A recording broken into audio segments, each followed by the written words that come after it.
One of the stars of the Russian Aerospace Forces air campaign in support of Syrian government forces has been the Su-30SM twin-seat multi-role heavy fighter, which, although designed primarily for the air combat role, proved equally effective in the fighter-bomber role. The Su-30 design dates back to the late 1980s, with the first flight being made in 1989.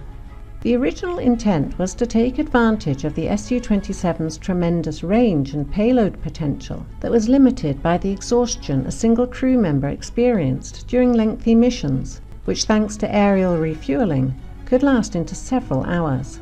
Adding a second crew member would reduce the pilot's workload considerably, and moreover enable the crew to handle a wider array of weapons and sensors. The addition of the NO-11 bar's active phased array radar, capable of detecting and tracking aerial, ground and naval targets, also meant that the twin-seat Su-30 could perform some of the missions usually handled by aerial early warning aircraft, namely control of the airspace and the direction of friendly aircraft to their targets. The collapse of the USSR meant that the Su-30's entry into service would be greatly delayed, as the technologies necessary to fully utilize its potential would not be available until the early 2000s. Moreover, the reduction in the number of combat aircraft meant that each plane would now have to carry out multiple functions. It meant that the days of specialized fighters, attack aircraft and bombers were coming to an end, as evidenced by the fact that all the late-model MiG and Su aircraft have multi-role capabilities.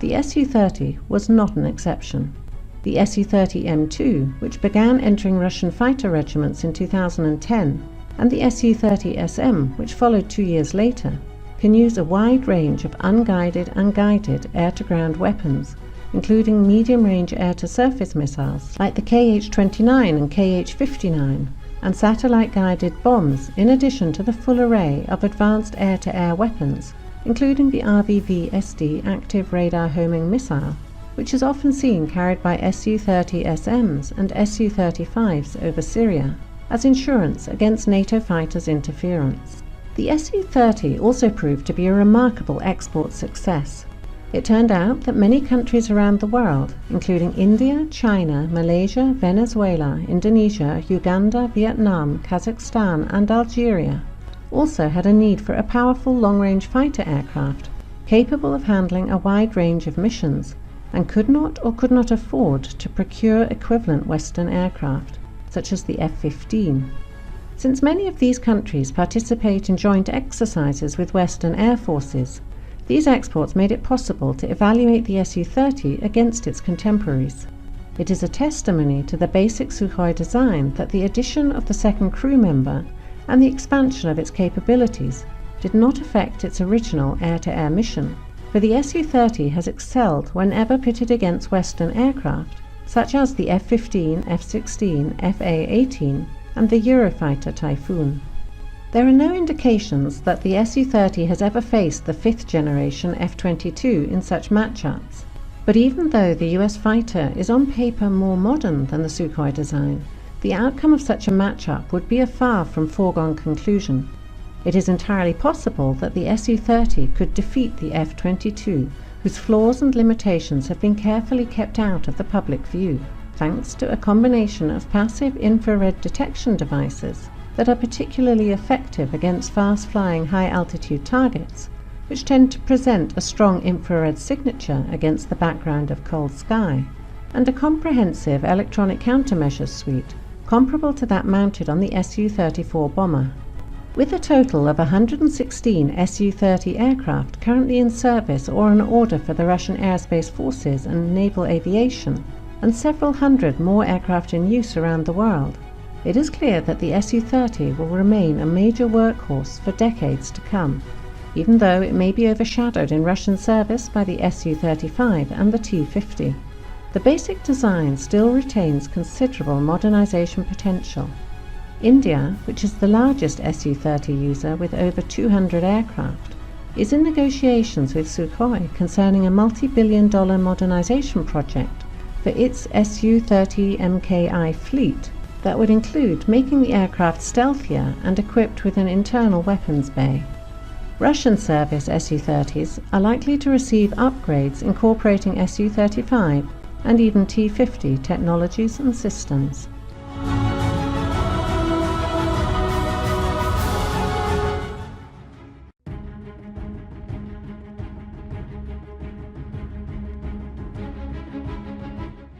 Russian media reported in recent weeks two new developments concerning the PAK-FA, or the Future Aviation System of Frontal Aviation. In addition to the news of the 6th T-50 prototype taken to the air and 5 additional ones being in advanced stages of construction, the Russian media reported that the T-50 would enter service with the Russian Aerospace Forces already in 2017, in other words, in little more than a year. The aircraft series production would commence the same year. It is quite a milestone for this highly ambitious aircraft program that began comparatively recently in 2001 when the Ministry of Defense issued its final list of specifications for the aircraft, though preliminary research on the prospective successors to the Su-27 and MiG-31 fighters was launched already in the 1980s. These specifications included super maneuverability comparable to, if not better than, displayed by the Su-27, super cruise, or the ability to travel at supersonic speeds without the use of afterburner, multi-role capabilities including the ability to engage air, land, and naval targets with a wide spectrum of long-range guided munitions, advanced electronic suite in the form of an active phase array radar with near 360-degree coverage thanks to the side and aft-looking aerials and so-called glass cockpit that allows the pilot to avoid being overwhelmed by information, and of course stealth or low observability in both active and passive sense of the word, with the T-50 being able to engage targets without the use of its own onboard radar. Contrary to much negative propaganda emanating from Sukhoi's Western competitors, the T-50 project development turned out to be smoother than many anticipated, largely thanks to the parallel evolution of the Su-27 family of aircraft, which was used to test and improve new technologies before incorporating them into the T-50. In that respect, it may well be that Sukhoi has taken over from Lockheed Martin as the world's foremost fighter aircraft design bureau, as the long list of developmental problems experienced by both the F-22 and F-35 programs suggests that its design culture was disrupted by the multiple defense mergers of the 1990s. Which means that, whereas the T-50 stands on the shoulders of the Su-27 family, the F-35 is being designed as if it were the first product of a newly constituted design bureau. The planned 2017 service entry date will only be another milestone in the life of the T-50 program, with many to follow. The initial frontline squadron aircraft will most likely be narrowly capable air combat machines, just as the initial Su-27 fighters were. It will simply be the spear tip of a new era of Russian military aviation. However, just as the Su-27 spawned the Su-30, 33, 34 and 35, which now collectively comprise the backbone of the Russian Aerospace Forces, the T-50 will similarly acquire new capabilities and serve as the springboard for spin-off models, so that in a few decades' time the T-50 will be the backbone of the Aerospace Forces, likely supplemented by smaller MiG fighters, combat drones, and possibly even the 6th generation fighter.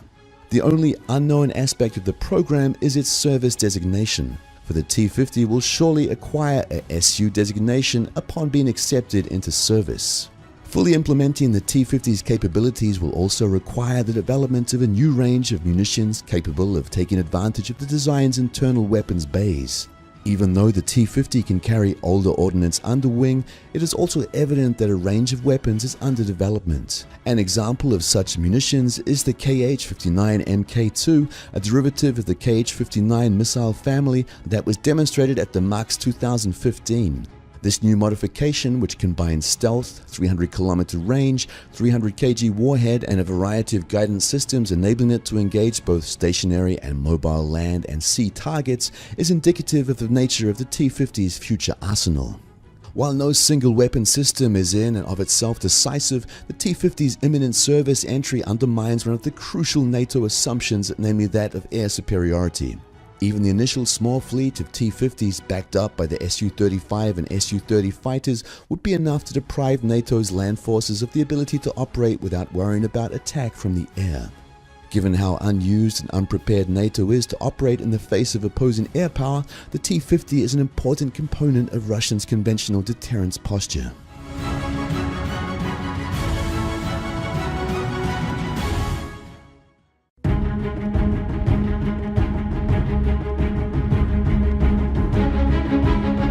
It's easy to forget, given that the Russian air group at Hmeimim was wholly composed of Sukhoi aircraft, including the Su-24, 25, 27, 30, 34 and 35, that the word MiG has been synonymous with fighter for most of the post-World War II era. MiG Design Bureau's dominance started with the famous MiG-15 fighter of the Korean War fame, through MiG-17, 19 and 21 of the Vietnam War, Arab-Israeli Wars and the India-Pakistan conflicts, and ending with the MiG-23 that was the frontline Soviet fighter for most of the 1970s and 1980s, along with the MiG-25 strategic interceptor. The dominance of the MiG family was eclipsed and ultimately ended by the sudden emergence of the Sukhoi Design Bureau, which spent decades building attack, bomber and strategic interceptor aircraft such as the Su-15, and whose introduction of the record-breaking Su-27 meant the MiG suddenly became the junior partner in the Su-27 MiG-29 combination of fourth-generation fighters which entered service in the 1980s. The end of the USSR tilted the playing field even more in favor of the Su-27. It was not efficient to modernize and maintain two fighters with similar characteristics, so preference was given to the larger, longer-ranged aircraft capable of carrying a greater payload. While MiG-29s experienced some modernization, the Su-27 family was enlarged by the Su-30 SM long-range multi-role interceptor, the Su-34 tactical bomber, and finally the Su-35 Generation 4+ fighter, all of which were accepted into active service and ordered in large numbers. Moreover, older Su-27s were modernized to the Su-27 SM Generation 4+ level in order to keep them competitive in the air combat role. And of course, the T-50 Generation 5 fighter is also a Sukhoi design that will receive its Su designation once it is officially accepted into service. Today, 2 decades of MiG neglect are coming to an end. Already in the 1990s, a few dozen of the MiG-29 SMT Generation 4+ fighters entered service. These aircraft had improved avionics, a more powerful engine, extra fuel, and a wide armament suite, which makes it equally capable in both air-to-air and air-to-ground roles. Additionally, MiG-29 SMTs were recently ordered and have begun to enter service, with the first 4 new aircraft being deployed to the Russian airbase in Armenia to keep watch on the potential Turkish threat. Russian naval aviation has ordered sufficient MiG-29Ks to equip an entire carrier-based fighter regiment to supplement the Su-33 regiment that represents the Admiral Kutsinov's aerial component. But the MiG-29 family's ultimate member will be the MiG-35 fighter, which was originally developed for export, but which is soon expected to enter service with the Russian Aerospace Forces in 2017. Like the larger Su-35, the MiG-35 will be a Generation 4++ multi-role fighter equipped with an active phase radar array and a wide range of weapons. The renewed interest in MiG fighters serves several interests. The Sukhoi aircraft are all large, powerful, long-ranged aircraft, so much so that they are overkill in many situations, including close air support and providing battlefield air cover. Their presence would release the Sukhois for longer-range missions where their performance is crucial. The MiG-35 is also more than a match for most of the F-16 variants, which represent the bulk of NATO's fighter force, and will continue to do so for decades to come. So they provide a useful boost to Russia's tactical aircraft numbers at lower operating costs than the Sukhois. The final reason has to do with Russia's defense industry policy that seeks to avoid excessive consolidation. The problems associated with the F-22 and the F-35 are a direct consequence of Lockheed Martin having a de facto monopoly on fighter design in the United States. The JFX competition that led to the F-35 was a sham for which the Boeing design was not developed to win, but rather to hone technologies to be used in Boeing's own monopoly, namely unmanned combat aerial vehicles. Therefore, the US Air Force now has no choice but to pay the many excessive billions of dollars Lockheed Martin demands and accept a substandard product because it literally has no alternative choice. The Russian Aerospace Forces, on the other hand, will have 2 major design bureaus to choose from in the years to come, and there are already rumors that the MiG-35 will be followed by a lightweight Generation 5 fighter to supplement the heavyweight T-50.